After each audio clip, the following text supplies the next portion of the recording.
pinili ng ex mo yung third party kaysa sa'yo. Okay, anong nawala sa'yo? Isang manloloko, cheater, oo nasaktan ka hindi ka makatulog. Umiyak ka, luha. Nagastusan ka kasi uminom ka para makalibot. Nag-shopping ka para malibang. Okay lang yun. Sila, forever silang magbabantayan. Forever silang magdududahan. Forever na insecure. Kasi alam nila na kung kaya nilang nakawin ang partner nila ngayon, anong garansya na hindi ito mananakaw ng ibang tao sa kanila? Tsaka nag-aabang sila ng karma.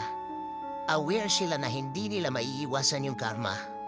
Eh ikaw, binigyan ka ng pagkakataon to be a better person from that relationship. Ang daming tao sa mundo, hindi ka mauubusan. You deserve a better person to be with you.